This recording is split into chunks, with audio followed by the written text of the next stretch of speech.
Oi.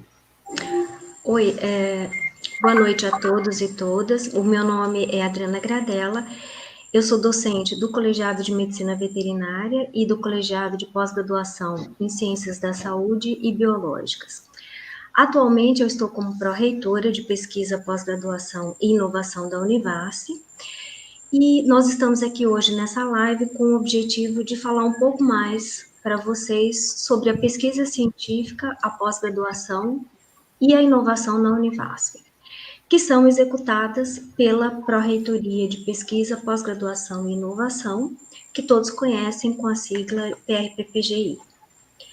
Bom, a PRPPGI ela tem algumas missões, como, por exemplo, coordenar e supervisionar e também fiscalizar as atividades de pesquisa e inovação tecnológica, bem como os programas de pós-graduação, tanto estrito quanto lato sensu, que são oferecidos pela Univasf.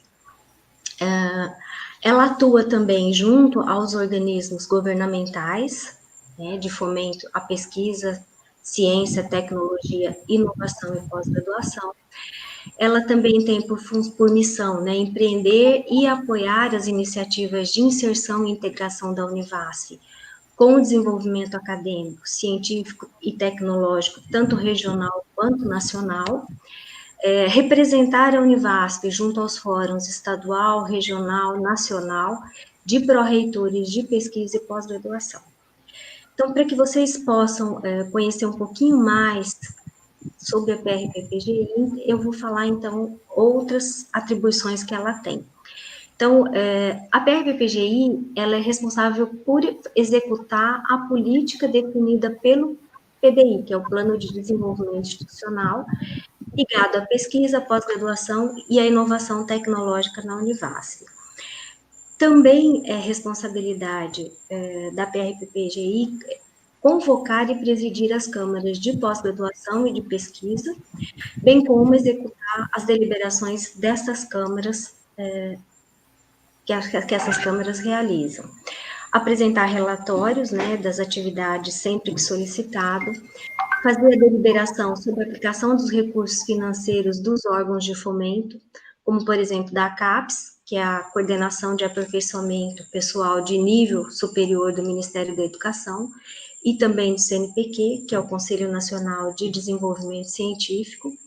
Esses dois órgãos de fomento, eles concedem bolsas, né, tanto de iniciação científica, quanto mestrado, doutorado e pós-doutorado, e também deliberar, né, sobre a aplicação de recursos que são repassados aos colegiados de pós-graduação, como a gente tem o PROAP-CAPES.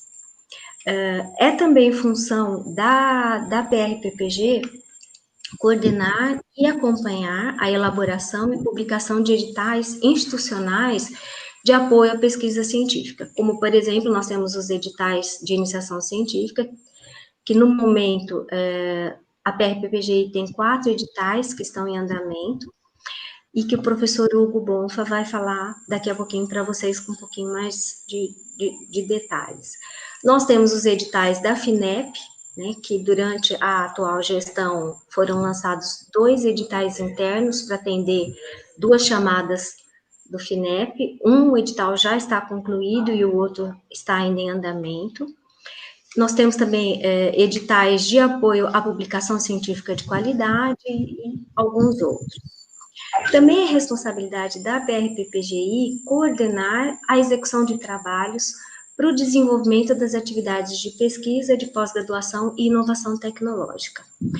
Acompanhar as atividades dos cursos de especialização à distância, de mestrado, de doutorado, tanto acadêmico quanto profissional, e das residências médicas e multiprofissionais. Também acompanhar o cumprimento das normas institucionais e dos órgãos de apoio pelos cursos de especialização, mestrado, doutorado e as residências. Acompanhar o Coleta CAPES, né, que é a principal base de avaliação do desempenho dos programas de pós-graduação, que é realizado pela CAPES. E o resultado dessa avaliação, ela vai influenciar não só o fomento que vai ser destinado, né, aos programas, na forma de bolsas, por exemplo, e outros auxílios, mas também vai servir como base, como referência, né, para as demais agências de fomento, bem como para a FINEP, e até para as instituições de ensino superior, para elas saberem, né, o desempenho e darem fomento e apoiarem as atividades dessas pós-graduações. Também a PRPPGI, ela vai fazer o gerenciamento das bolsas da demanda social da CAPES, é responsável pela revalidação de títulos de pós-graduação que são obtidos em universidades estrangeiras. Atualmente, essa revalidação ela é feita pela plataforma Carolina Bore. Ela também vai realizar a emissão de diplomas de pós-graduação e de residência e os certificados, né, de cursos de especialização. Tem a função de representar a Univasf nos fóruns de pró-reitores, em órgãos de fomento e outros ligados à pós-graduação, à pesquisa e à inovação, entre outras atribuições. Então, para que a PRPGI ela possa executar todas essas demandas, ela tem uma estrutura, né, que vai ser responsável, então, pela pesquisa científica, pela pós-graduação e pela inovação. E essa estrutura organizacional, ela vai envolver 3 diretorias, 4 coordenações, 2 câmaras e 1 comitê. Então, nós vamos ter, por exemplo, a diretoria de pesquisa, à frente da qual nós temos o professor Augusto Nascimento, a diretoria de pós-graduação, à frente da qual nós temos a professora Karen Ruggeri, e à frente da diretoria de inovação tecnológica, a professora Viviane Marques. Na diretoria de pesquisa, nós vamos ter, então, a coordenação dos programas de iniciação científica e o comitê PIBIC, que ficam ambos sob a responsabilidade do professor Hugo Bonfa, e nós temos a Câmara de Pesquisa, que é presidida pela pró-reitora.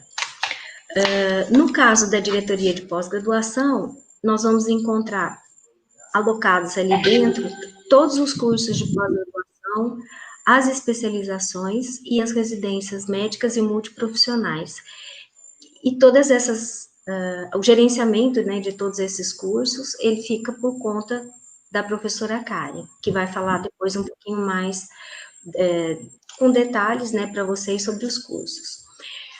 E também dentro da diretoria de pós-graduação, nós vamos ter a Câmara de Pós-Graduação, que é presidida também pela pró-reitora. Ligada à diretoria de inovação e tecnologia, nós vamos ter 3 coordenações.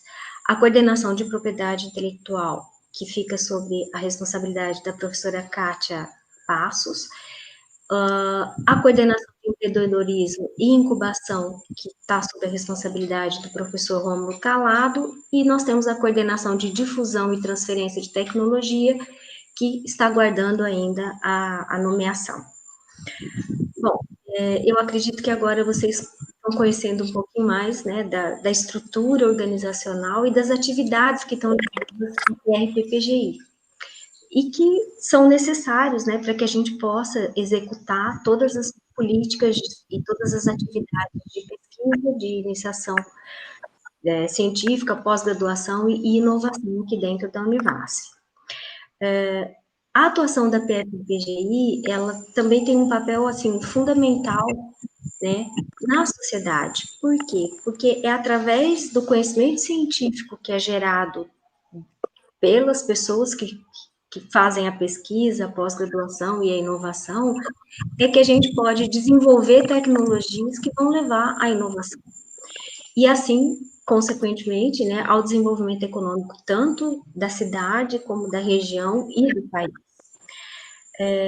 Nós gostaríamos agora, né, de agradecer a oportunidade de fazer parte dessa iniciativa da PROEX, Univasf em Ação, de contribuir, né, com a pesquisa, a pós-graduação e a inovação na Univasf, através do nosso trabalho e da nossa equipe. E gostaria também de agradecer a atenção de todos e todas, né, e nos colocarmos à disposição para responder as dúvidas, né, ou perguntas, questionamentos que vocês tenham no final das apresentações. Gostaria agora de passar a palavra para a professora Karen Ribeiro, que vai nos falar um pouquinho mais sobre a diretoria de pós-graduação.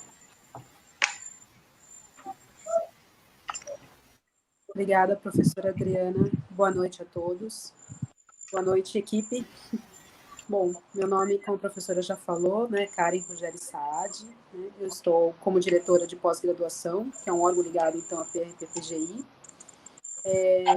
Na Univasf ainda sou professora de morfologia do colegiado de medicina e também do curso de mestrado profissional de dinâmicas de desenvolvimento do semiárido. Então, o que o departamento de pós-graduação faz? Né? O que é importante? Ele faz a expedição de diplomas dos cursos de pós-graduação, em estrito sensu, e de certificado dos cursos de pós-graduação, lato sensu. Eu também assessoro a pró-reitora de pesquisa no planejamento, coordenação, fiscalização das atividades de todos os cursos de pós-graduação. Além disso, a gente também apoia, então, a capacitação docente. Além disso, né, a gente acompanha o processo de avaliação dos cursos de pós-graduação por meio do Coleta CAPES, como a professora já falou. Isso é uma coisa muito importante que acontece todo ano, né? Nós temos um calendário, então, onde todos os cursos de pós-graduação inserem os seus dados e as atividades mais importantes e submete a CAPES para avaliação e por meio da plataforma Sucupira, e a gente faz a gerência, então, e a reitora depois homologa esses dados, né? O que é importante a gente saber da pós-graduação, né? A pós-graduação, tanto no Brasil, no mundo e também na nossa região, ela tem uma importância singular, né? Então, os cursos de mestrado e doutorado, hoje, constituem o grande ator do conhecimento científico no Brasil, né? Então, teve um estudo, né, que a CAPES ordenou que se fizesse, que verificou que 90% da produção científica brasileira vem dos cursos de pós-graduação das universidades públicas. Ou seja, tudo que se produz, né, em termos de ciência no Brasil vem da pós-graduação pública. Então, ela é muito importante para a gente, né? A gente, os brasileiros, na verdade, estão em 13º lugar de produção científica, né? E isso tudo, então, a gente deve à pós-graduação. Falando um pouco dos cursos, a gente tem dois tipos de pós-graduação. Nós temos as que chamamos de estrito sensu e as lato sensu. As estrito sensu são os cursos de mestrado e doutorado, né? Estrito significa em sentido limitado, porque geralmente é a escolha de quem quer seguir uma carreira acadêmica, né? Ou seja, a pesquisa e a docência. Pode ser mais do que isso, mas geralmente é assim. Esses cursos, um curso de mestrado geralmente dura em torno de 2 anos, né? E os de doutorado, 4 anos. Os de mestrado, eles podem ser acadêmicos, né? E qual é o objetivo? É o aprofundamento da formação científica. Está voltado à pesquisa e extensão. Então, no final do curso, a pessoa precisa, o pesquisador precisa defender uma dissertação perante uma banca, e se ele é aprovado, ele tem, então, um título de mestre, né? E quais são os cursos de mestrado acadêmico que nós temos na Univasf? Nós temos agronomia e produção vegetal, arqueologia, biociências, ciências da saúde biológicas, educação física, engenharia, psicologia, ciência animal, ciência dos materiais, ciências veterinárias do semiárido. Inclusive, esses 3 últimos também oferecem o curso de doutorado acadêmico. O que é o doutorado? Ele é um curso mais avançado da formação científica. Não é obrigatório, mas geralmente se faz após o mestrado. Então, no final, o pesquisador tem que defender uma tese perante uma banca, e essa deve ser idealmente original, né, e oferecer as contribuições reais para o conhecimento da área. Existe também os mestrados e os doutorados profissionais, né? Então, a gente acabou de falar dos acadêmicos, também temos os profissionais. Então, esses têm um foco mais no mercado de trabalho, né? Então, a dissertação, ela pode ser defendida, então, uma dissertação ou tese, mas também pode se apresentar ao final do curso um produto final, que pode ser um registro em patente, a produção de um software, publicação de livro, em outros produtos que se relacionam diretamente com a aplicabilidade no mercado de trabalho. Os mestrados profissionais que a Univasf oferta, no momento, né, administração pública em rede nacional, um mestrado em dinâmicas de desenvolvimento do semiárido, ensino de física, extensão rural, ensino de matemática em rede nacional, a propriedade intelectual e transferência de tecnologia para inovação e sociologia em rede nacional. Nós também temos a oferta do doutorado profissional em agroecologia e desenvolvimento territorial. O que esses cursos têm em comum, né? Tanto os mestrados, os doutorados acadêmicos e profissionais. Eles são recomendados e autorizados a funcionar pela CAPES. A professora Adriana já falou um pouco, que é a Coordenação de Aperfeiçoamento de Pessoal no Nível Superior, que é um órgão relacionado diretamente ao Ministério da Educação, e ele desempenha um papel fundamental porque ele não só fomenta as bolsas de mestrado e doutorado, mas ele luta pela consolidação da pós-graduação no Brasil. Como ele faz isso? Mantendo um nível de qualidade, fazendo uma avaliação periódica, quadrienal, agora, né, atualmente. Então, ele faz essa avaliação dos cursos, financia as bolsas de graduação, entre outras coisas, né? Desde 2007, inclusive, ele fomenta também a capacitação de professores do ensino básico, né? Como você pode, né, se te interessar, ingressar nos cursos estrito sensu? Então, você pode ir na página dos concursos da Univasf, né, e também nas páginas dos programas. Na maioria dos cursos, isso acontece a cada 6 meses, né, 2 vezes por ano, geralmente no meio do ano e no fim do ano, alguns no início do ano. E tem lá uma publicação de um edital. E esse edital, então, ele versa sobre a inscrição no processo seletivo, número de vagas, a forma do processo seletivo e todas as informações para o ingresso. Um pouco sobre os cursos lato sensu, né? Então, lato, no sentido amplo, o significado, e são cursos cujos os objetivos são voltados para o campo de especialização profissional. Geralmente, eles duram 360 horas, mas tem cursos muito mais longos, né? Para esses cursos, não há necessidade, às vezes acontece, mas não há necessidade da defesa de uma tese, uma dissertação, né? Ele funciona de uma maneira diferente, né? Ele tem o objetivo de especializar. Então, o MEC permite, então, que os cursos lato sensu sejam ministrados em cursos presenciais e também à distância, né? O certificado é o mesmo, tanto para o curso à distância quanto os presenciais, né? A Univasf oferta, então, especializações na área da saúde, que são as residências médicas e as multiprofissionais. Essas especializações, elas duram entre 2 e 5 anos, né? E os residentes recebem bolsa também durante o curso, tá? Existe uma importância muito grande, então, dos cursos da residência médica para essa região, né? Tanto para fixar os médicos na região, né, quanto para capacitar. Nós temos no Hospital Universitário, no momento, 14 residências médicas, né? Elas fomentam a melhora do serviço, né, assim como a própria graduação. Elas mantêm os médicos na região e ela é capaz, então, de ofertar outros serviços, né? Então, ela é muito importante, então, para a área médica na região e a área da saúde no geral.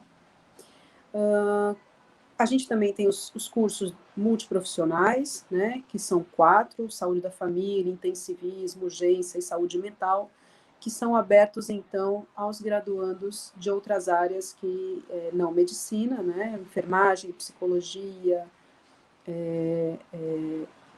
e geralmente essas áreas, né, e fisioterapia também.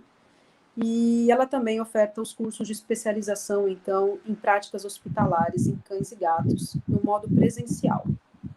E os cursos EAD? Se você entrar, então, na página da SEAD, né, que é a Secretaria de Ensino à Distância, você vai verificar que existem 12 cursos de especialização de ensino à distância que são ofertados pela Univasf, inclusive o curso de Libras, né? Esses cursos também se utilizam de editais para o ingresso, né? E geralmente são anuais, né? Não semestrais. Então, deve ficar claro para quem quer fazer uma pós-graduação quais são as aspirações profissionais para escolher o melhor curso, se é um curso estrito sensu, se é um curso lato sensu. Eu queria agradecer, me coloco à disposição para quem tiver dúvidas. E, professora Adriana. Obrigado, Karen. Podemos passar para o próximo. E eu acho que a gente pode deixar as perguntas para o final, a não ser que alguém queira. Podemos seguir assim, então?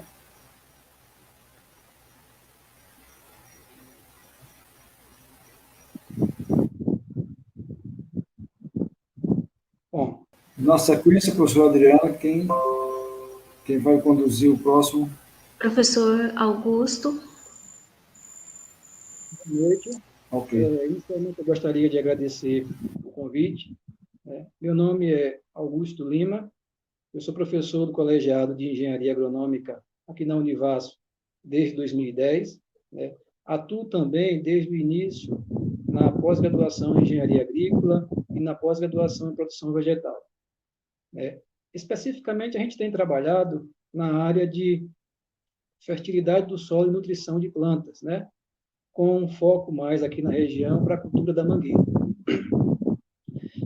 Inicialmente, a gente precisa entender, desde 20 de maio de 2020, eu estou à frente da diretoria de pesquisa aqui da Univasf, respondendo junto com o professor Hugo, conduzindo diversos trabalhos, que eu vou comentar um pouco mais adiante.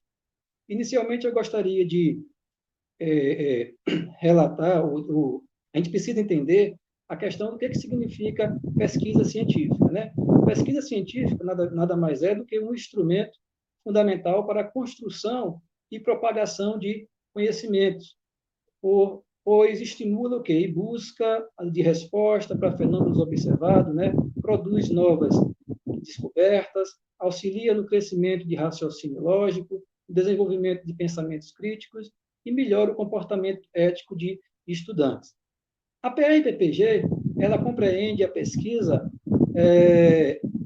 compreende que a pesquisa precisa fazer parte do quê? De um cotidiano acadêmico de qualquer instituição como a Univasf, uma vez que a pesquisa, bem como a extensão, são partes indissociáveis, do processo de ensino de qualidade.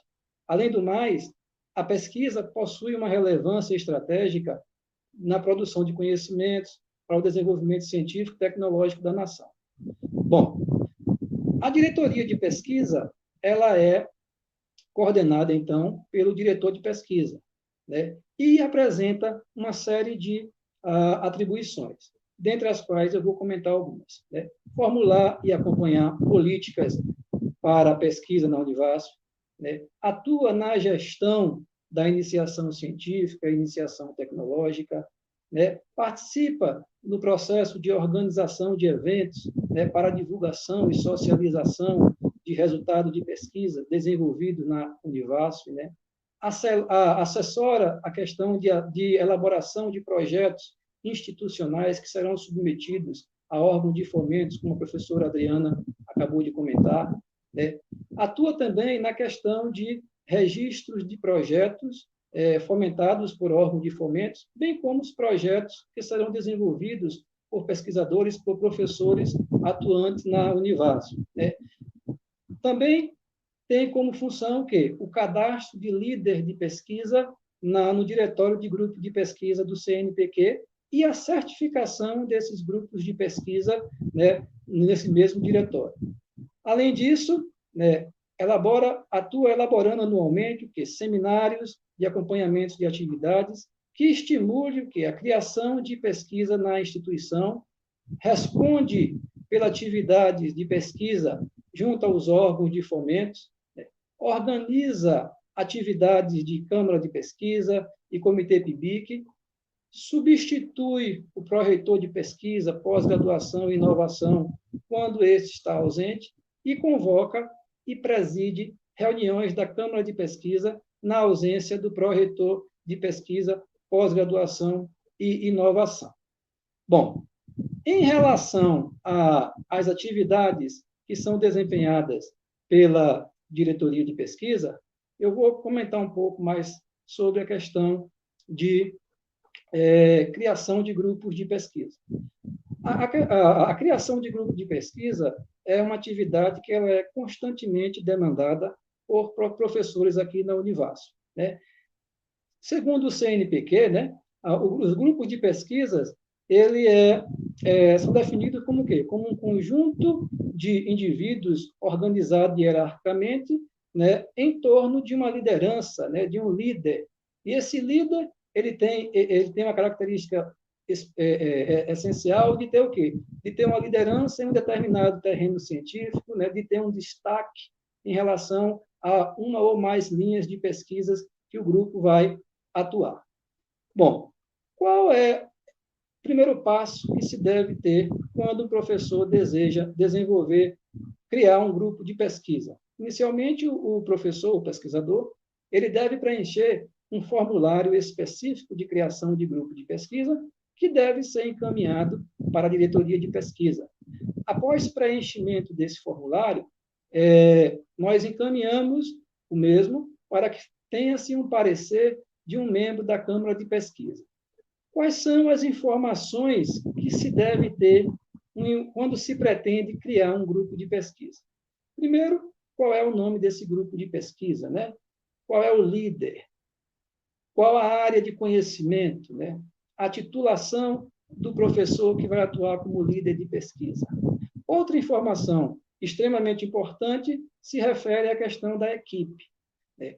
Quais são os pesquisadores, titulação e área de conhecimento da equipe que vai compor esse grupo de pesquisa? Quais são os estudantes de graduação e pós-graduação que vai fazer parte desse grupo de pesquisa? Esse grupo de pesquisa apresenta técnico, né? Quais são as linhas de pesquisas que vão ser desenvolvidas nesse grupo de pesquisa? O objetivo geral do grupo, a justificativa e a repercussão da criação desse grupo de pesquisa. Então, como eu falei, né, o pesquisador, o professor, ele preenche esse formulário, encaminha para a diretoria de pesquisa, a gente encaminha para que possa ter um parecer de um membro da Câmara de Pesquisa.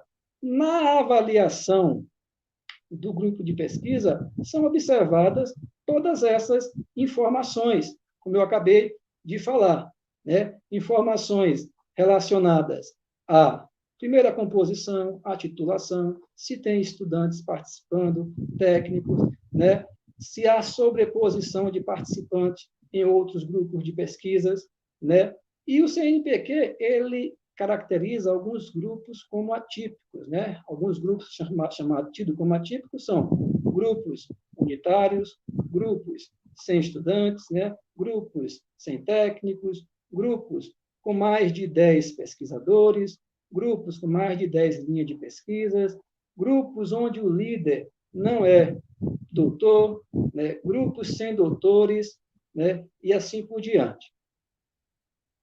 Uma vez que a gente recebe o parecer do membro da Câmara de Pesquisa, né, favorecendo a criação desse grupo, né, o diretor de pesquisa, ele realiza o quê? O cadastro do líder do grupo de pesquisa no diretório de grupo de pesquisa de CNPq.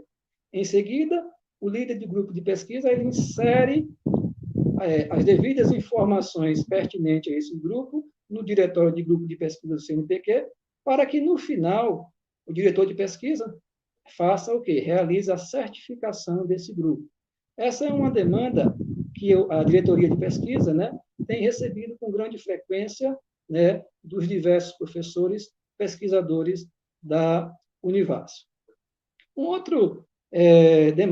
outra função que a diretoria de pesquisa realiza também com muita frequência é a questão de cadastro de projetos de pesquisa, né? O que são projetos de pesquisa, né? Projetos de pesquisa, resumidamente, são o quê? Investigações com início e final definido, né? Fundamentada em objetivos específicos e visando o quê? Obter resultado, né? Fatos novos em evidência. Então, o projeto ele deve ser bem elaborado, deve ter uma boa justificativa, uma boa fundamentação teórica, deve ter uma metodologia que permita desenvolver esse projeto, né, com muita clareza, né? Então, o pesquisador, o professor, inicialmente, ele deve o quê? Preencher um formulário próprio de criação de registro de grupo de pesquisa na Univasf. Esse formulário ele é inserido no sistema da PRPPGI e é encaminhado também para um membro da Câmara de Pesquisa para que possa emitir um parecer, né, uma avaliação, um parecer relacionado à viabilidade técnico-científica da criação desse grupo de pesquisa.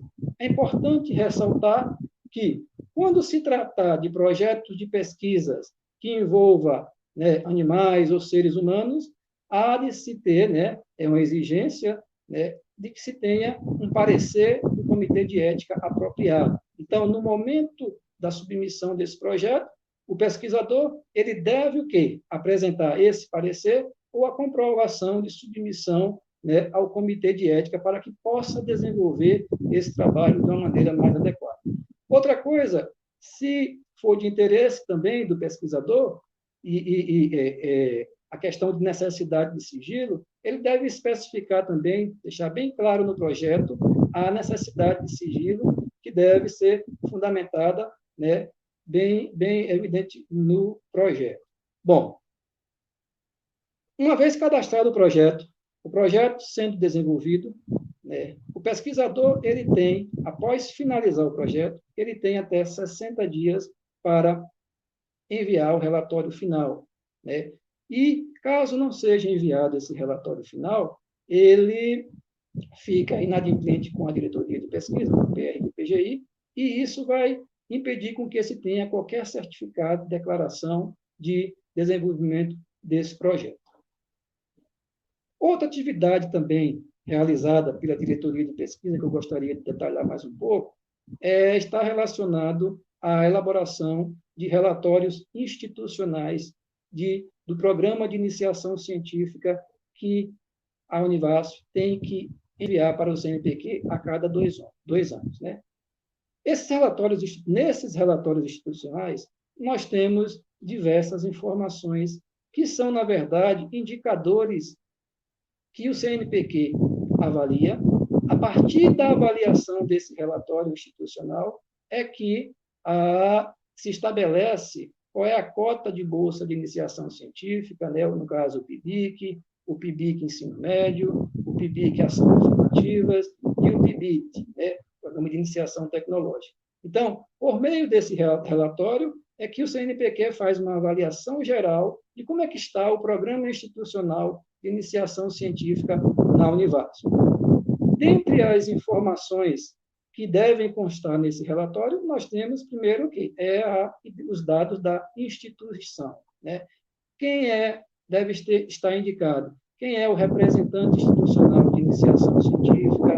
Né? Qual é o coordenador institucional de iniciação científica? Nós temos informações sobre o corpo discente, né? Quantidade de estudantes de graduação, quantidade de estudantes de mestrado, de doutorado, qual é o número de estudantes que ingressa na graduação a cada ano, né? Sobre o corpo de pesquisadores, né? Nós temos que fornecer também qual é o número de professores, né, mestres, o número de professores doutores, né, o número de bolsistas de produtividade, o número de bolsistas de produtividade e desenvolvimento tecnológico e extensão inovadora, né? Qual a quantidade de cursos de pós-graduação estricto sensu, né? No nosso caso, como a professora Karen acabou de falar, temos 17 cursos de mestrados e 4 cursos de doutorado, né?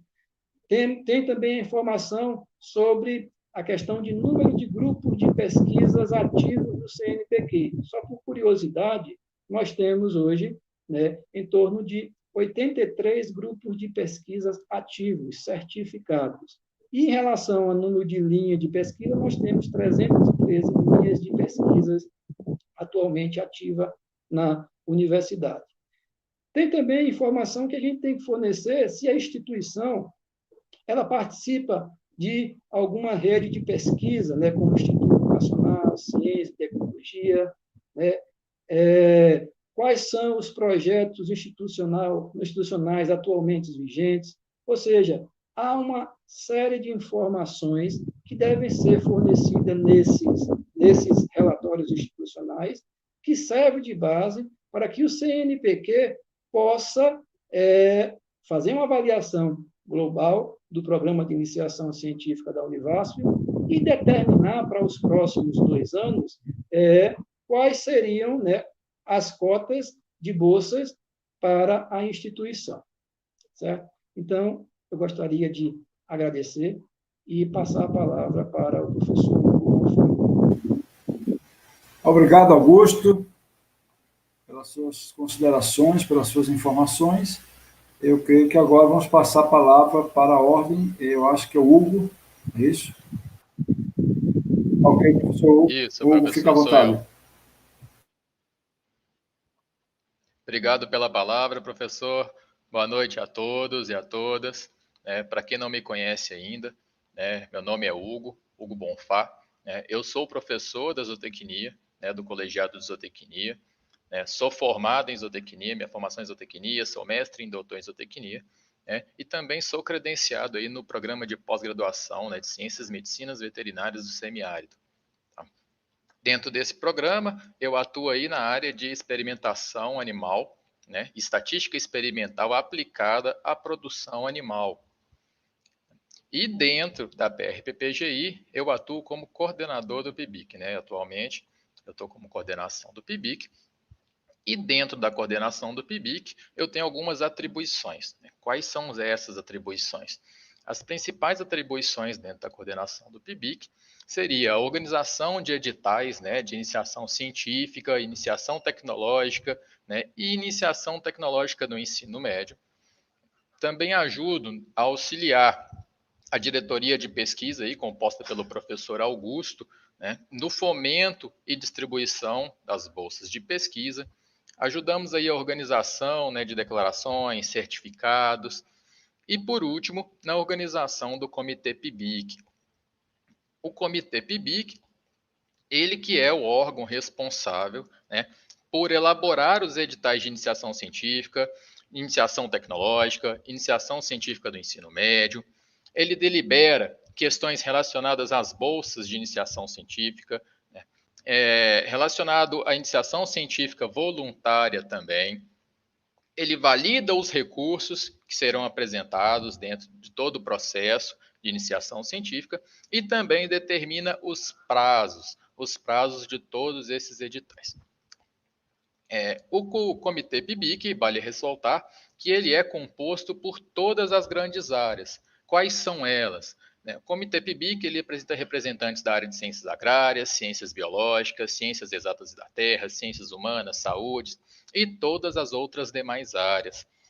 Então, vale ressaltar que dentro do Comitê PIBIC, e a gente abrange em todas as áreas junto da iniciação científica, tecnológica e iniciação científica do ensino médio. E o que seria essa iniciação científica? Vale ressaltar para os alunos que a iniciação científica é o meio onde, através de um professor orientador, o aluno ele terá acesso e terá início à pesquisa como um todo. E como ele terá esse acesso à iniciação científica? Esse acesso à iniciação científica, vale ressaltar a todos, que é importante ter um contato com o professor, onde esse professor seja da área de interesse, e esse professor irá encaminhar um projeto dentro dos editais que serão abertos, seja ele de iniciação científica, iniciação tecnológica ou iniciação científica para o ensino médio. Esses projetos, eles passarão por dentro de um crivo pelo Comitê PIBIC. Dentro desse Comitê PIBIC, será feita, então, toda uma discussão, toda uma reunião, discutido e aprovado futuramente esse projeto com bolsa ou como voluntário. Após aprovado o projeto, esse projeto ele passa pelo período de condução. O período de condução, normalmente, ele tem um prazo de 1 ano, é o mais comum, e após esse prazo, sendo finalizado, é necessário que o aluno, ou bolsista ou o voluntário, ele entregue um relatório. Esse relatório ele vai apresentar todos os resultados da sua pesquisa, quais foram os seus pontos de pesquisa, o seu foco de pesquisa, qual sua metodologia e também qual foi a sua experiência pessoal ao longo daquele ano. É importante também ressaltar que esses resultados eles não são apenas divulgados por um relatório interno. Um dos principais focos da iniciação científica é a divulgação em forma de artigos ou até mesmo na forma de resumos que serão apresentados em congressos, simpósios, reuniões e atualmente, devido à pandemia, devido a webinários.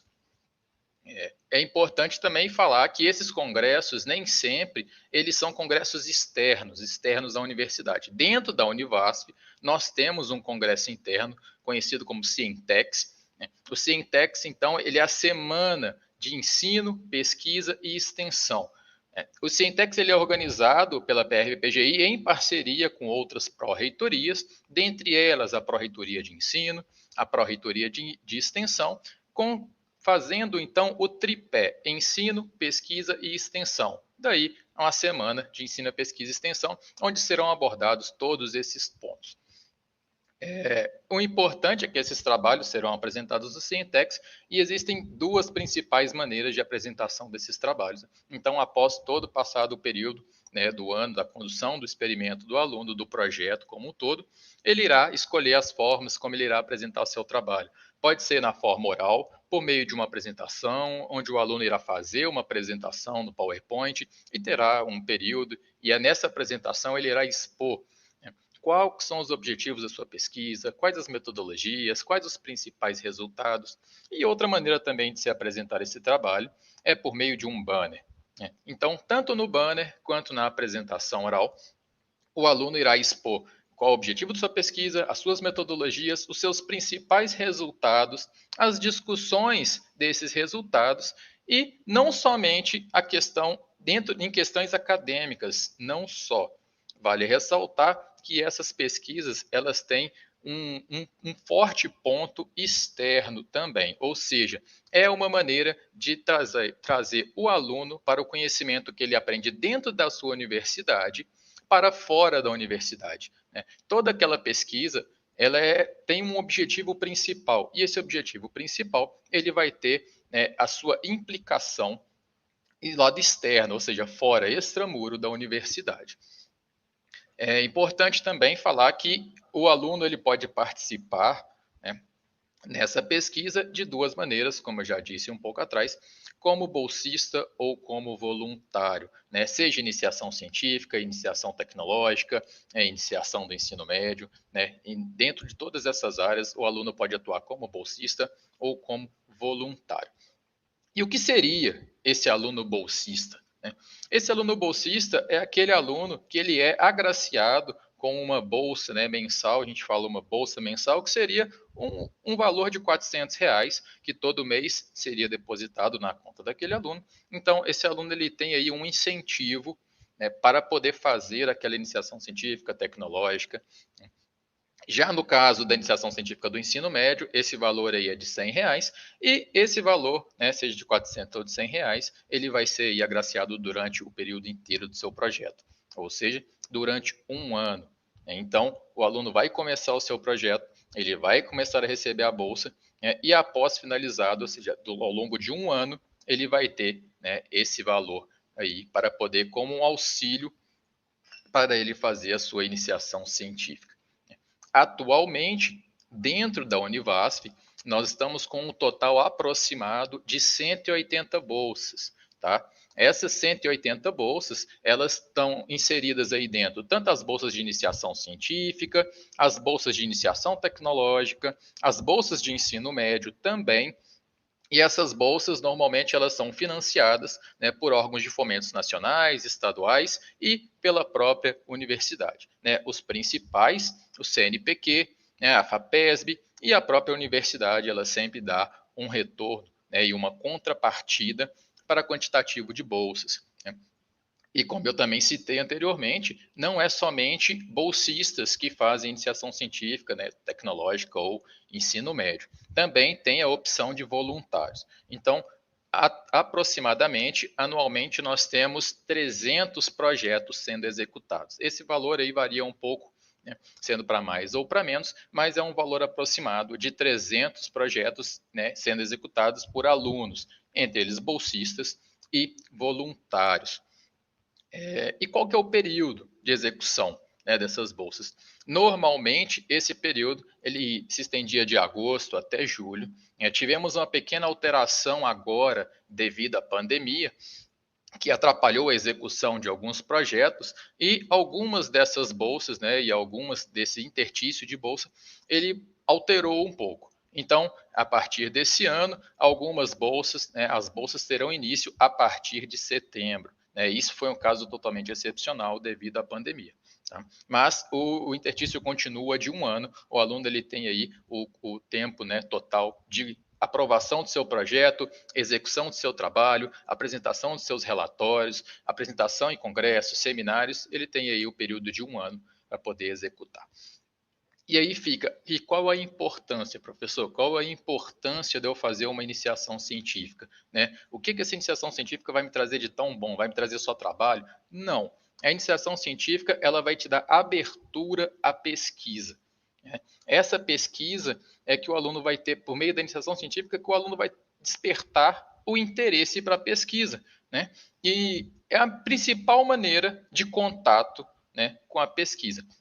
E quem sabe, após formado, esse aluno aí não tome gosto pela pesquisa e siga uma carreira acadêmica, como a própria professora Karen falou. O aluno pode fazer um mestrado, ele pode fazer um doutorado, né, ele pode fazer uma especialização, independente da sua área, né, e é por meio da iniciação científica que ele vai aí verificar se ele vai ter aptidão ou se ele vai ter gosto para a carreira acadêmica, né, como pesquisador e, quiçá, professor. Né.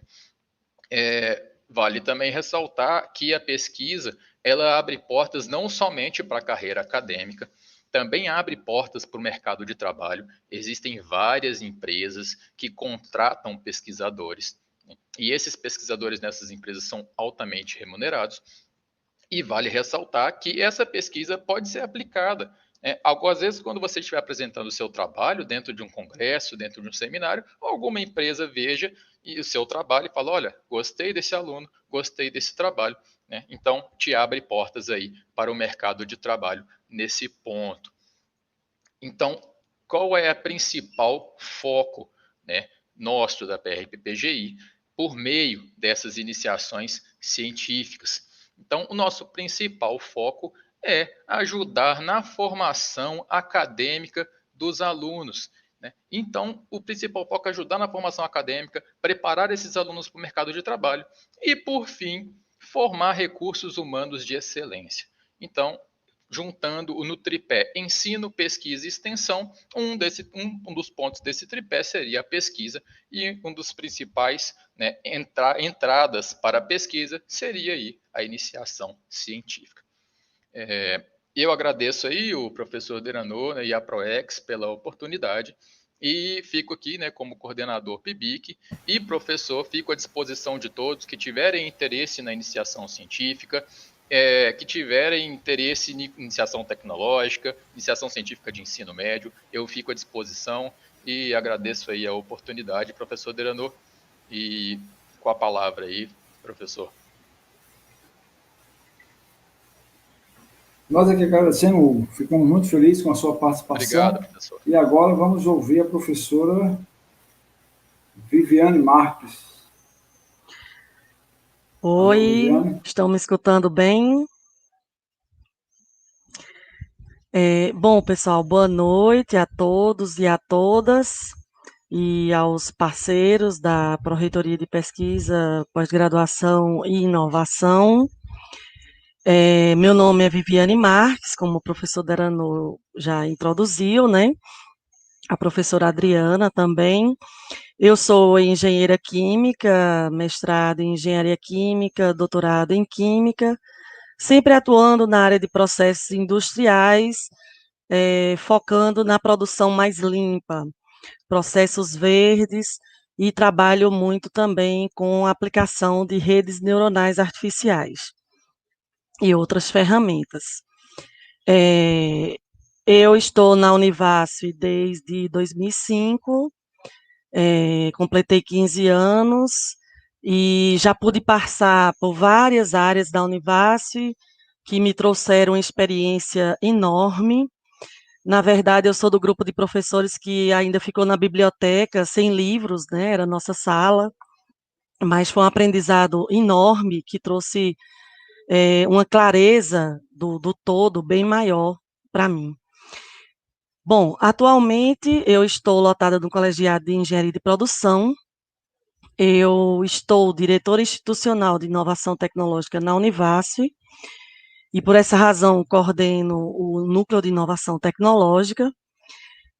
Por meio do Núcleo de Inovação Tecnológica, eu também estou no Fortec, que é o Fórum Nacional de Gestores em Ciência, Tecnologia e Inovação, o que traz uma pontuação adicional para o CNPq, o fato de nossa instituição estar participando de redes. No caso, eu também sou professora permanente em algumas pós-graduações. Atualmente, eu fiz a proposição do mestrado profissional em inovação, em propriedade intelectual e transferência de tecnologia para inovação, e conseguimos trazer para a nossa universidade, por meio do NIT. Essa proposta não partiu do Colegiado de Engenharia de Produção, e nesse ponto é interessante chamar a atenção que foi importante que essa proposição saísse a partir do núcleo de inovação, porque a inovação é um tema transversal, multidisciplinar e interdisciplinar. Logo, não cabe a ser uma pós-graduação de um só profissional, mas sim é uma pós-graduação que pode ser cursada por todos, dado que a inovação, ela parte do princípio que você está produzindo algo novo e que atenda uma demanda da sociedade. Então, eu estou também professora permanente no doutorado profissional em agroecologia e desenvolvimento territorial. Falando agora mais especificamente sobre as atividades do núcleo, é importante citar que a inovação é algo que já vem sendo bastante forte nos vários países. Entretanto, no Brasil demorou um pouco. E aí nós temos a Lei de Inovação de 1996, veio um marco em 2004 e veio um novo marco em 2016, que foi aquele que finalmente abriu um pouco mais as alternativas para que, de fato, nós pudéssemos inovar. E aí, onde nós podemos inovar? Onde tem um capital intelectual? Onde que agora, com a pandemia, se percebe a importância das instituições de ensino superior, da pesquisa e da inovação, né? E aí a gente coloca aí que a pesquisa é indissociável da extensão e do ensino também. Então, já está colocado junto. E aí o que aconteceu foi que, felizmente, existia a lei, reformulou muito bem a lei, mas não existia o decreto, o como realizar e pôr em prática, tornar efetiva a lei de inovação no Brasil. E aí, em fevereiro de 2018, felizmente, foi aprovado o decreto, e nós hoje, enquanto pesquisadores da universidade, e aí eu cito docentes e técnicos, e aí, envolvendo os nossos discentes, hoje nós podemos realizar muito mais. Ou seja, aquelas ações em parceria com empresas e disponibilizar equipamentos para uso pelas empresas com maior segurança jurídica. Então, é algo que, de fato, vem mudando e vai mudar ainda mais a nossa realidade. Como a gente falou em lei, lá na lei de 2004, o primeiro marco após 1996, vieram citadas 6 competências para os NITs e a obrigatoriedade de ser criado. Na Univasf, o NIT foi criado em 2011, e a nossa resolução, que compreende essa composição que a professora Adriana comentou, ela foi determinada na resolução 20 de 2014, tá? Eu estou no NIT desde 2016, tenho trabalhado com a pesquisa aplicada desde datas anteriores, inclusive com produção de patentes, né? E aí eu vou falar um pouquinho para vocês a importância da proteção do que nós produzimos. E voltando às competências do NIT, em 2004 foram elencadas 6 competências. E em 2016 foram acrescentadas mais 4. Hoje são 10 competências. Essas eu vou ler, já que se trata de lei, eu coloquei aqui ao lado da minha tela. A primeira diz o seguinte: zelar pela manutenção da política institucional de estímulo à proteção das criações, licenciamento, inovação e outras formas de transferência de tecnologia. Pessoal, só na primeira competência você percebe a quantidade, a responsabilidade e a importância da inovação para as ICTs, que são instituições científico-tecnológicas, cuja denominação ICT veio também com a Lei de Inovação, para a qual uma delas é a nossa Univácio. E aí, a gente chama a atenção que a política de inovação, nem todas as federais, e principalmente as privadas, né, porque as federais são obrigadas a tê-las, têm a sua política institucional de inovação. Felizmente, a nossa foi aprovada em novembro de 2018, também sob a responsabilidade do Núcleo de Inovação. E ela nos permite uma infinidade de ações que, mesmo com a lei, com o decreto, não seriam possíveis se nós não tivéssemos a nossa política de inovação institucional. Por quê? Em todos os pareceres jurídicos do nosso setor jurídico, seguindo a lei de inovação, era escrito, por exemplo, da seguinte forma: isso é possível realizar de acordo com a política institucional da instituição. Sendo que, se nós não temos a política institucional, nós estávamos novamente com uma barreira a ser eliminada, digamos assim, a ser superada. E nós já superamos, tá? Então, isso é um fato importante. A segunda competência do NIT é avaliar e classificar os resultados decorrentes de atividades e projetos de pesquisa em atendimento às disposições da lei, tá? E aí, isso também é fazer, na verdade, um estudo prospectivo visando a tomada de decisão. E envolve o estudo dos relatórios finais, por exemplo, do PIBIC, principalmente do PIBIT, e até mesmo do resultante de projetos de extensão. O que nós estamos fazendo agora, com a proposição do Profinit, vieram os nossos alunos, que são uma força intelectual excelente. E aí, um dos projetos de oficina profissional nesse Profinit, que é você atuar em um ambiente de inovação, há um aluno que está desenvolvendo junto comigo um projeto para obter informações sobre os projetos de desenvolvimento tecnológico da nossa instituição, extraindo diretamente do Lattes. E aí já nos informar quantos são realizados em parceria com empresas, quantos estão gerando artigos ao invés de patentes, e aí a necessidade de nos reunirmos com esses pesquisadores para que a gente possa esclarecer ou mesmo definir sobre se esse material deve ser publicado em artigos ou antes protegidos por meio de uma patente. Que aí eu já vou antecipar, nem todos que estão assistindo possivelmente sabem o que significa. É um documento em que você descreve a sua produção intelectual e é submetido ao NIT, que deposita junto ao Instituto Nacional, que é o nosso Instituto Nacional de Propriedade Industrial, conhecido como INPI. E aí, em outro momento, para não atrasar a nossa live, eu posso discutir um pouco melhor sobre esse procedimento. A terceira competência é avaliar a solicitação do inventor independente para adoção da invenção na forma e devidamente protegê-la. E aí são justamente esses trâmites que nós somos responsáveis pela realização. Opinar pela conveniência e promoção da proteção. Então, essas competências estão também interrelacionadas, né?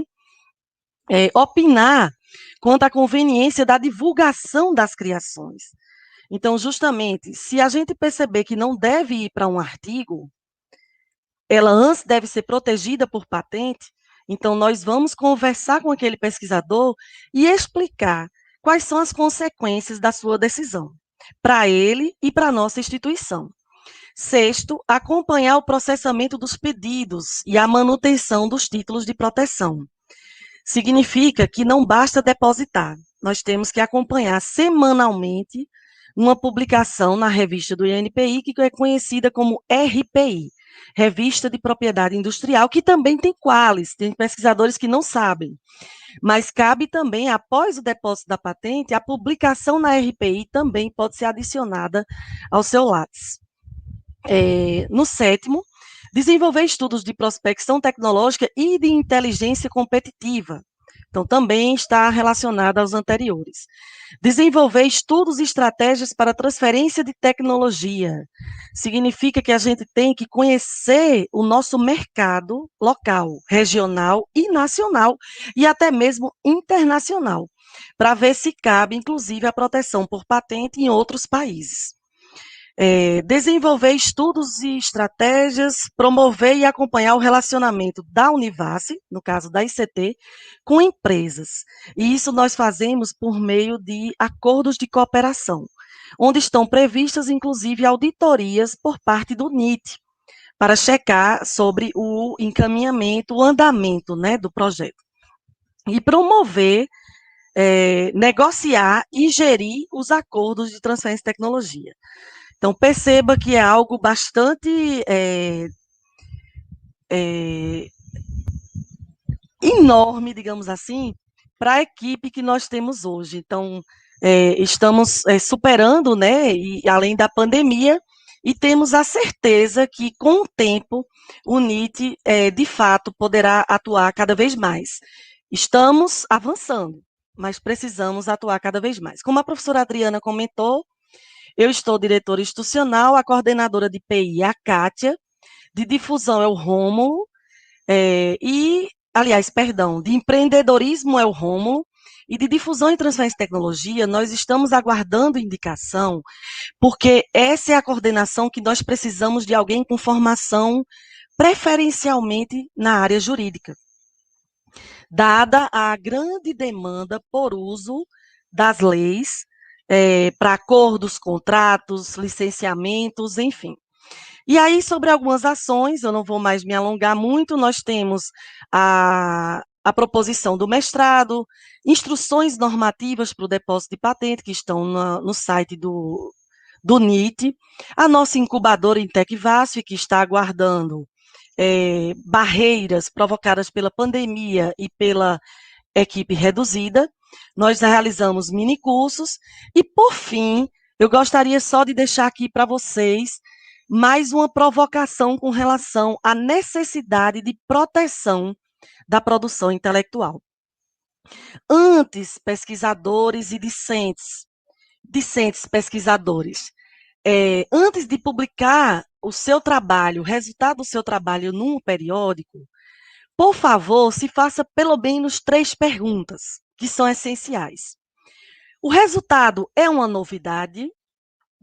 Provavelmente tá? Porque aí ele caracteriza uma pesquisa e provavelmente tem. Essa primeira pergunta tem que ser feita mesmo assim. Agora, tem atividade inventiva? Aí diz, mas o que significa atividade inventiva?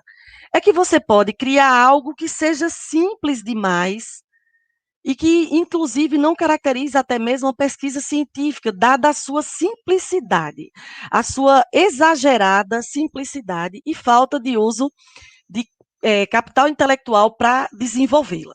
Ou seja, você não precisaria, por exemplo, algo que uma própria criança, se bem que até o que a criança cria, pessoal, veja o que seus filhos estão criando, pode ser uma patente. Eu fiz um curso no Japão e eles lá estão investindo no ensino fundamental e médio, porque eles são altamente criativos e pensam em soluções rápidas e práticas, mas não sem atividade inventiva.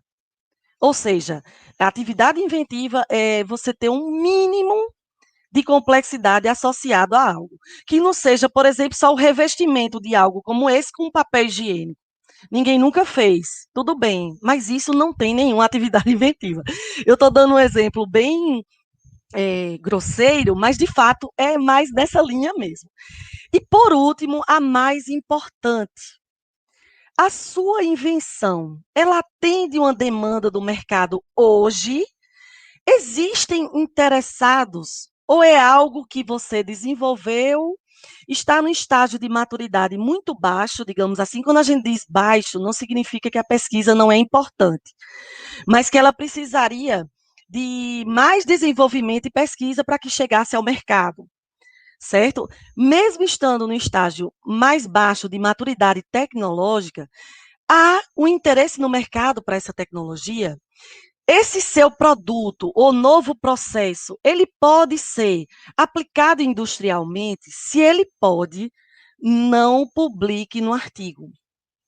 Se há interesse no mercado atual, é porque, primeiro, provavelmente, ele deveria ser protegido por patente e não publicado no artigo. Se você publicar no artigo, você não pode mais depositar a sua patente, porque você tornou aquele conhecimento de domínio público. Então, está gerando prejuízo para você e para a nossa universidade. E para a população como um todo, já que nós constituímos uma instituição pública, tá? E quando eu digo para você, é porque pela lei federal, os autores recebem 1/3 dos royalties a partir de licenciamentos. Entre 5% e, no máximo, 1/3. Na nossa universidade, a nossa política de inovação aprovou o teto máximo, que é 1/3. Aí você diz, e os outros 2/3? Vou perder? Não. Desses 2/3, 1/3 volta à universidade, vai destinar para maior desenvolvimento e inovação no seu ambiente de pesquisa. E os outros, o restante percentual, será aplicado como um todo na nossa instituição, que volta para a sociedade e para nós do mesmo jeito. Então, não estamos perdendo em nenhum momento. Então, meu muito obrigada a todos. Teria muito mais a falar, mas o básico, o principal que eu gostaria que vocês soubessem e pudessem, inclusive, entrar em contato comigo, né? O e-mail do NIT é nit@univas.edu.br. O telefone é 2102-7658.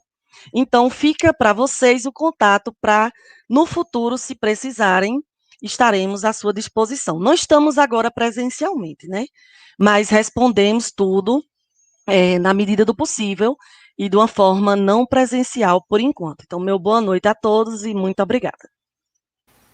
Obrigado, Viviane. Eu estou muito satisfeito, estou muito grato pela essa presença, né, de qualidade que a Proeg está recebendo hoje, a equipe da pós-graduação, da pesquisa e da inovação. E com muita honra vocês vieram aqui descrever todo o nosso processo, né, da pós-graduação.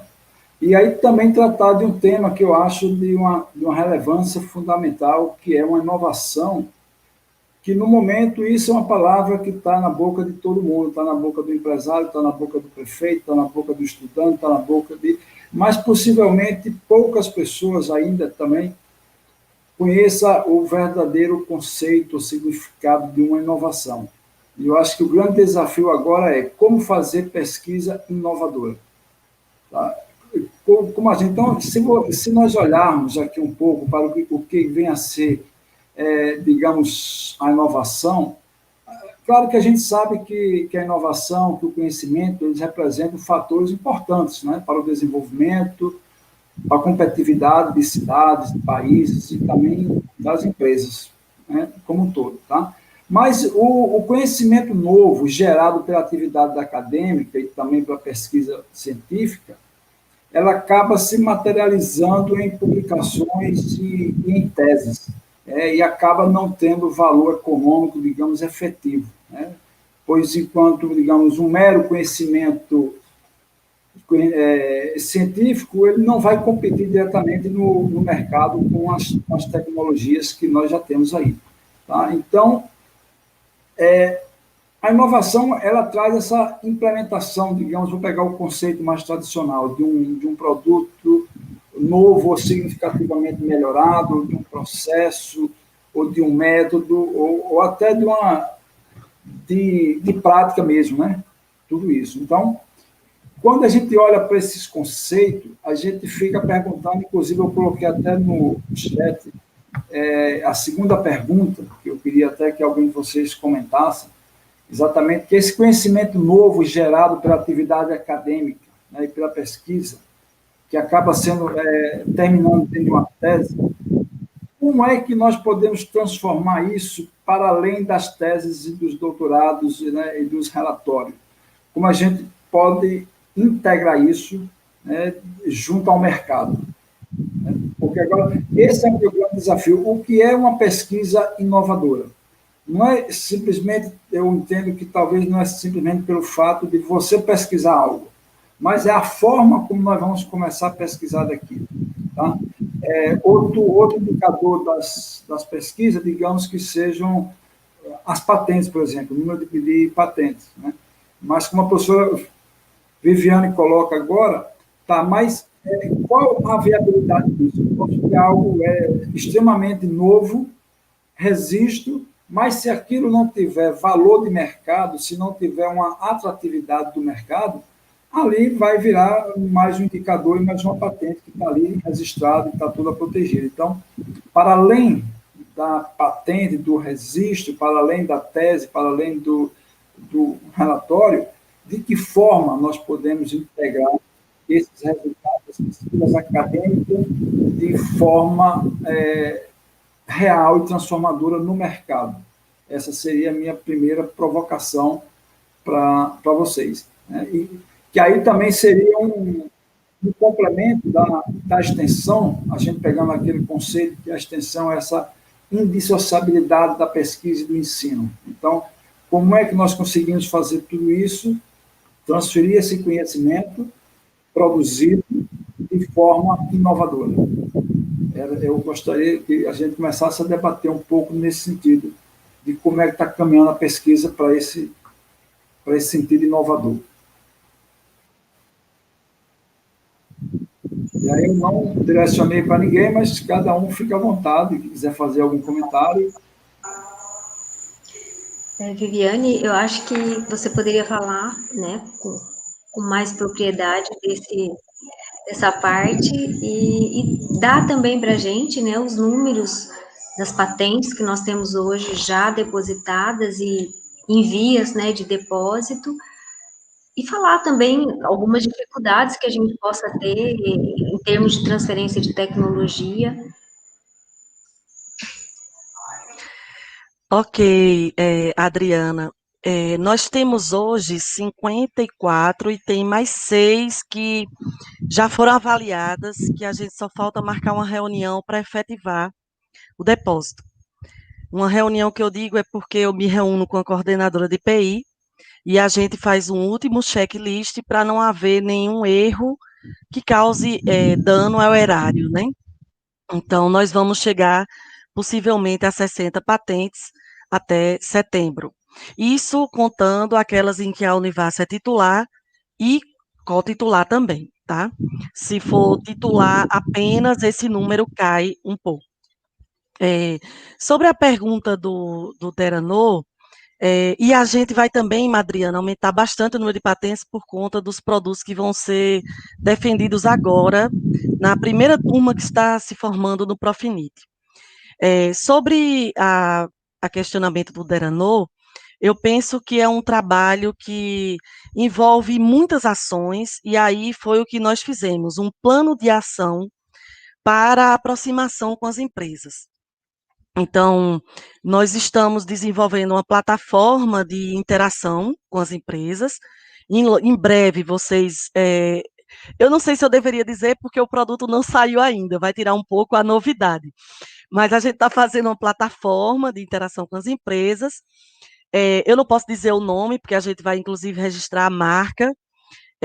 Tem uma outra plataforma, que é essa, que extrai dados do Lattes, que ela já está praticamente pronta. Semana que vem a gente já vai entrar com o pedido do registro, e aí a gente já vai começar a usá-la, e né, para essa o plano de ação é a curto prazo, que é o quê? Identificar, a partir dos currículos Lattes dos professores, dos pesquisadores, os projetos de desenvolvimento tecnológico em parceria com empresas. E que o NIT, e às vezes nem a PRPPGI, fica sabendo, porque de alguma maneira eles não foram oficialmente cadastrados, enfim. Ou também é uma dificuldade enorme nós lermos cada relatório para identificar se foi em parceria com a empresa. E nós temos, eu acredito, um número não tão expressivo. Então, o que nós estamos fazendo é uma linha de plano de ação para entrar em contato com esses pesquisadores que já estão trabalhando e, de alguma maneira, essa informação não chegou até nós, por algum motivo diverso que foge do nosso controle. E o outro plano de ação se trata de pensar em eventos, em capacitações, para que os pesquisadores tenham apoio, e aí vai partir também da Pró-Reitoria de Pesquisa, Pós-Graduação e Inovação, uma solicitação que eu até já fiz em um momento anterior, que depende de disponibilidade de recursos, então não é algo que é só vontade, que seria, por exemplo, programas de apoio a projetos de inovação em parceria com empresas. Porque quando a gente fala de grau de maturidade tecnológica, a gente fala de TRL, existe dois tipos de pesquisa, né? A pesquisa básica, que é importantíssima, mas ela chega até um nível de maturidade em que ela não pode ser colocada no mercado, em que ela está no nível básico, que somente será colocada no mercado a longo prazo. E a gente tem um incentivo ainda reduzido para a pesquisa aplicada. Então, por exemplo, quando acho que o Deranô também comentou sim, sobre a questão de publicações em artigos, que é justamente o que a CAPES nos avalia. E aí, o que está acontecendo agora são mudanças na CAPES para valorizar produtos tecnológicos. Porque se isso não acontecer, como vai ficar aquele pesquisador que está fazendo inovação e está sendo mal avaliado na CAPES? Ou então, na nossa comissão permanente de progressão docente, não ganha nenhuma pontuação para progressão. Então, assim, são várias ações que na CPPD também já vem acontecendo, acho que a Adriana fez parte da CPPD e pode comentar um pouco mais, é que a gente precisa de pontuações para produtos tecnológicos, para que esses professores que desenvolvem trabalhos de pesquisa aplicada possam ser incentivados a produzir. Porque senão, de fato, esses professores ficam no prejuízo e acabam publicando artigos. Aí até o professor Deranô, eu creio que a pergunta dele foi nesse sentido também, nós também não precisamos deixar de publicar artigos. O que nós precisamos é proteger por meio de patente antes, e em seguida publicar artigo. Aí existe uma dúvida que talvez caiba a gente hoje tocar nesse assunto. É sobre aquela patente que está apenas depositada. Ainda existem pesquisadores que acreditam que ela não pode ser licenciada, que ela não pode ser transferida, e ela pode. Existem vários contratos de transferência de tecnologia que são firmados com a tecnologia ainda em fase de análise. Até porque, deixando aqui o toque também para o empresário, por exemplo. Tudo bem, minha patente, por exemplo, não foi concedida ainda.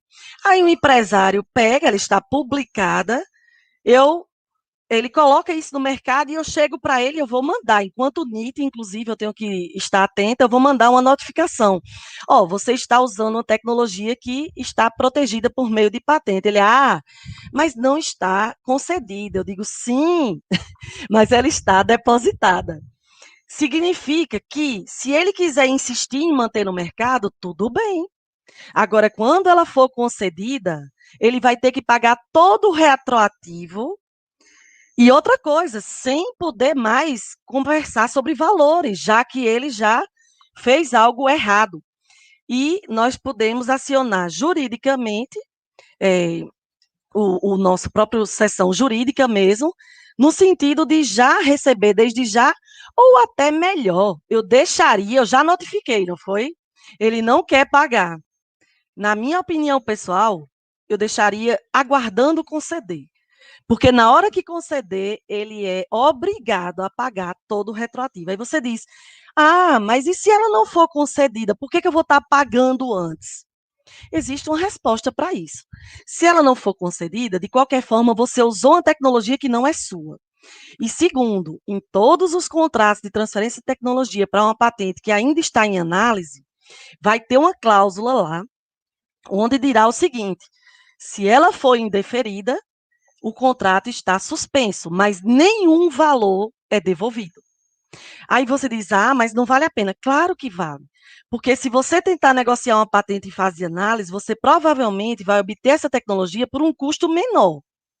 Ao passo que se ela já está concedida, querendo ou não, ela já está, ela tem um poder maior e ela vai obter maiores valores.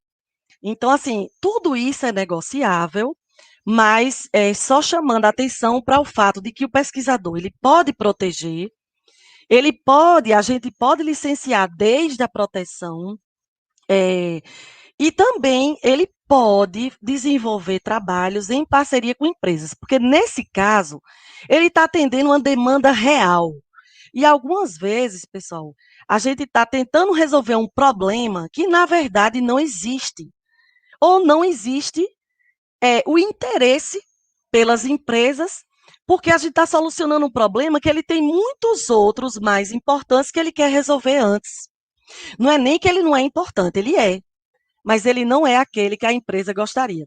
Então, só para concluir, que eu já me alonguei muito, eu penso que o que a gente deve fazer é se unir no sentido de promover capacitações, no sentido de esclarecer dúvidas, inclusive com ações dessa natureza, e, principalmente, incentivar. Porque nós precisamos ter pontuação, CPPD, PIBIC, PIBIT só deveria aceitar projetos em parceria com empresa. Aí alguém vai me questionar, não fiquem com raiva de mim, pelo amor de Deus. Eu fiz inovação, mas eu não tenho... eu fiz uma novidade, uma atividade inventiva e tem interesse industrial, mas eu não fiz em parceria com empresa. Entretanto, quem está dizendo é o pesquisador, mas não há uma sinalização já de antemão por uma empresa. E, diante do cenário que nós vivemos, com o número de bolsas desse tamanho, lembra a escolinha do professor Raimundo, né? É o salário, não, é o número de bolsas. Eu diria que ela é tão pequena que essas deveriam ser destinadas para pesquisa com parceria com empresa. E o PIBIC seria aquela pesquisa que você faz novidade, que pode gerar inovação, mas não necessariamente em parceria com empresa. Então, assim, algumas ações, e principalmente também recursos financeiros para apoio a projetos específicos de inovação. E aí, nesse sentido, Deranu, estreitar também as parcerias com o SEBRAE, que a gente já vem fazendo, né?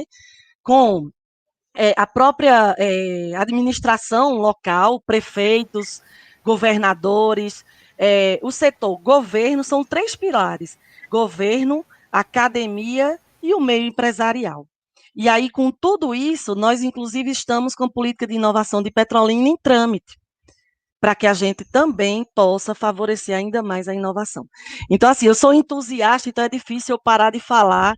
Então, por isso, eu agradeço pela atenção e deixo novamente a minha disponibilidade para contribuir. Ok, professora, obrigado. Hugo, Augusto, Karen, querem comentar alguma coisa sobre essa questão de como as nossas pesquisas inovadoras consigam chegar até os usuários?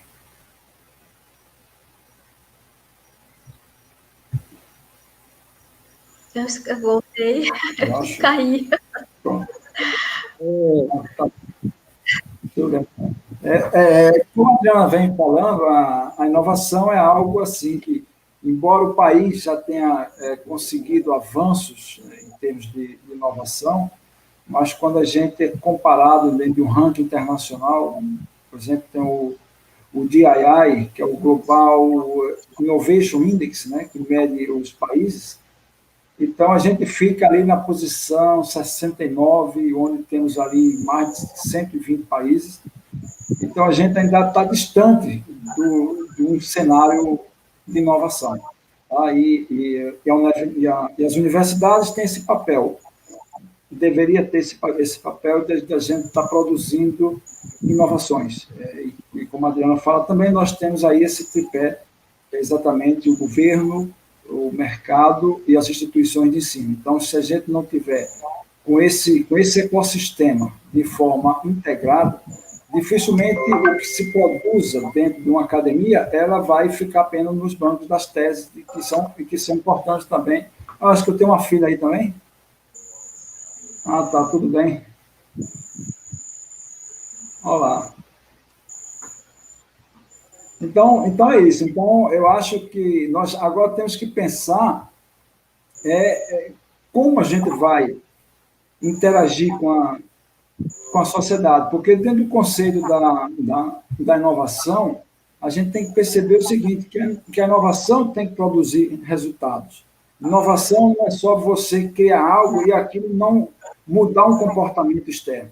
Quando a gente faz inovação, na verdade, não é para dentro, é para fora. Ou seja, como eu vou dar um exemplo aqui, por exemplo, do Uber. O Uber, ele conseguiu mudar um comportamento de uma sociedade, né? O resultado que ele trouxe, ele mudou jovens agora que usam Uber, idosos, pessoas que trabalham, ou seja, mudou um comportamento, mudou uma lógica. Isso é inovação. Talvez outras coisas que a gente faça achando que é inovação, na verdade, nós estamos fazendo adaptações e melhorias. Eu digo hoje que se qualquer empresa quiser, não, vou criar um aplicativo. Para mim, isso não é mais nenhuma novidade, não é mais nenhuma inovação. É apenas uma adaptação, porque senão você fica fora do mercado. Então, inovação é muito mais do que isso. É você causar um impacto lá na sociedade. Tá? Então, esse que é o grande desafio da pesquisa, é como nós vamos fazer cada vez mais pesquisas que tenham resultados impactantes, né? Que possam fazer, dentro do conceito da extensão, essa interação transformadora da sociedade.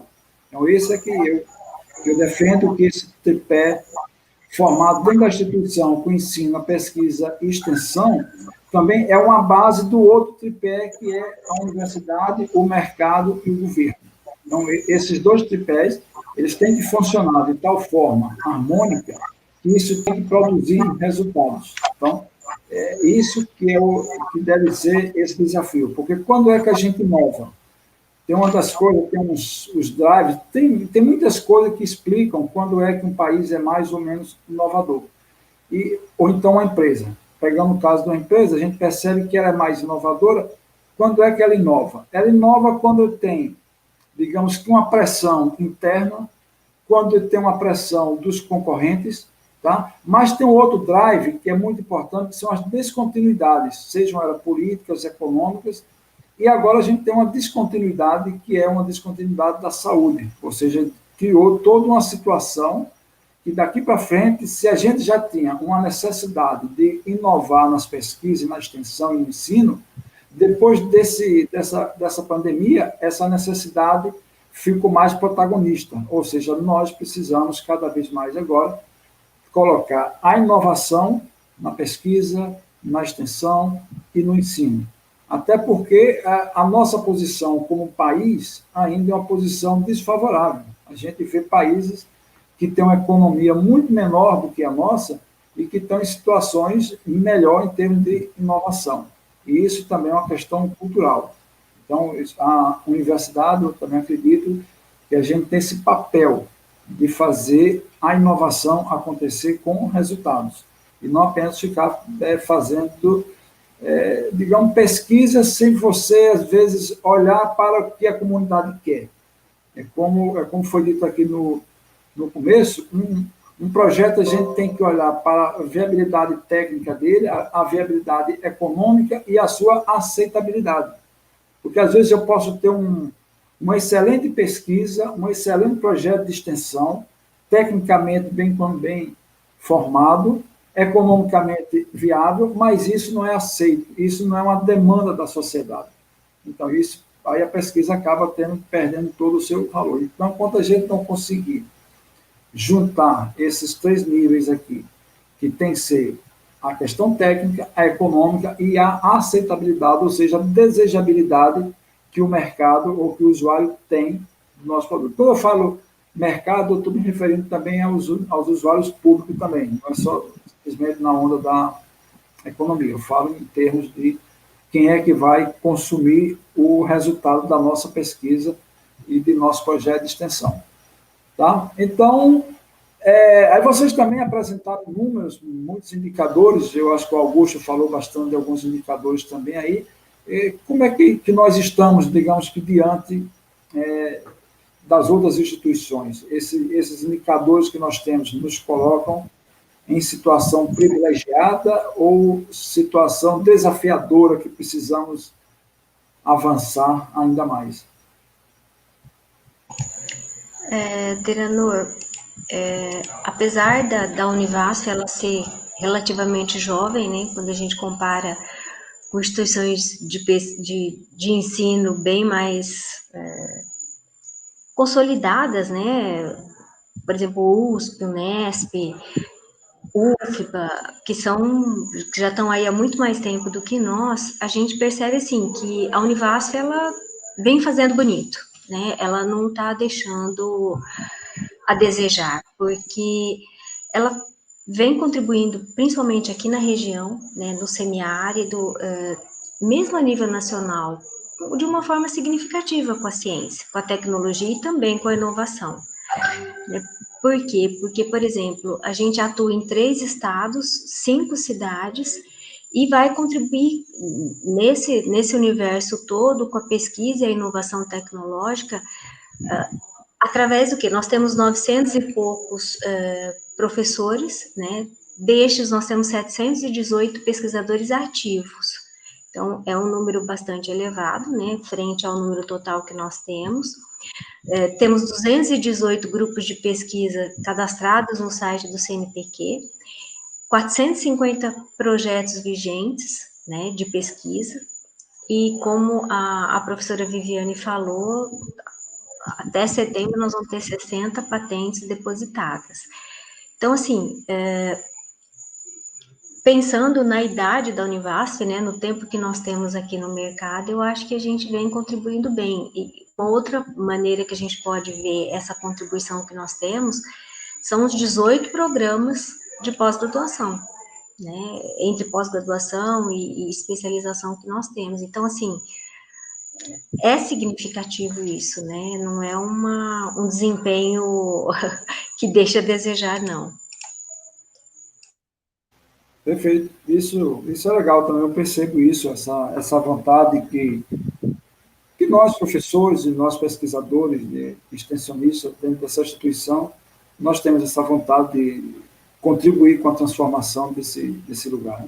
E eu acho que é bacana quando a gente está numa instituição, que a gente percebe que a instituição ela é um vetor, né, de transformação, né, em todos os sentidos, né, de educação, enfim, de cultura, de indicadores econômicos, e isso deixa a gente muito feliz. Eu acho que isso é que faz com que a gente também se motive e a gente continue cada vez mais tentando produzir ciência, tentando produzir conhecimento, de forma que isso possa atender cada vez mais essa região que sempre teve algumas coisas negadas, mas que eu acho que a universidade vem cumprir esse papel social e tem feito isso muito bem feito. Eu creio também, acredito nisso. Tá?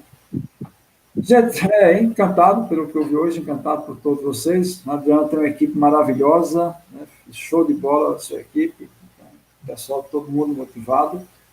E, bom, também estamos aqui à disposição. Eu acho que a gente, talvez, na próxima live, para dizer que é indissociável com o ensino, acho que está faltando a PROEM também, a gente, da próxima, pode trazer aqui a PROEM, e a gente pode discutir mais outros temas também. Tá bom, gente? Então, deixo a vocês para que vocês façam as considerações finais. E, mais uma vez, muito, muito, muito grato pela presença de todos vocês. A Plex agradece de coração. Agradecer ao nosso moderador, ao Jean, nosso estagiário, que está controlando aqui a nossa vida todinha lá na câmera dele, que está dando esse suporte aqui para a gente. E pronto. Fica à disposição de vocês, para vocês fazerem as considerações finais. Nós também gostaríamos muito de agradecer você, Adriano, por essa iniciativa, né? Nós temos acompanhado outras lives que vocês têm promovido e hoje nós tivemos a oportunidade de vir aqui falar um pouco mais, né, sobre a gente, o nosso trabalho, e gostaríamos, assim, de nos colocar à disposição, tanto sua, né, caso você queira fazer alguma outra live, tratando de algum outro assunto com a gente, como também da comunidade acadêmica, né, e da comunidade da cidade, nacional, o que seja, porque é a nossa função, né, estar sempre à disposição da sociedade, respondendo pelo que nos está sendo designado, né, que é a pesquisa, a pós-graduação e a inovação aqui da Univasf. Obrigada. Obrigado mais uma vez, professora. Próximo. Eu queria agradecer a oportunidade, professor, de falar dos nossos programas, de falar da nossa atuação, de discutir temas interessantes. Um abraço aí, continue com esse seu bom trabalho. Obrigado, Karen. Também gostaria de agradecer a oportunidade de poder falar um pouco da diretoria de pesquisa e ver que a gente está à disposição, né? Eu, professor, a gente tem se esforçado para procurar desenvolver trabalhos da melhor forma possível, né, dentro desse cenário de pandemia, de isolamento social, e estamos muito gratos por essa oportunidade. Obrigado, Augusto. Obrigado, professor Duranor, aí, pela oportunidade, né, da gente estar poder apresentando um pouco aí do nosso trabalho, né, acho muito importante essas lives aí, para expor aí para a sociedade, né, e para todo mundo, e agradeço aí, espero, fico à disposição para demais lives. Obrigado. Só agradecer, né? Chamar a atenção, um pesquisador inovador, ele não fica assustado em águas turbulentas. São muitos os desafios, mas eu tenho certeza que a gente consegue avançar. Então, como a Adriana disse, a Univace, ela está muito bem e eu espero que a gente continue avançando. Então, boa noite a todos e obrigada pela presença, né, e participação. Obrigado quem a está todos nos mais uma escutando. vez, e até a próxima, se Deus quiser. Tchau, tchau, vocês. Tchau, boa noite.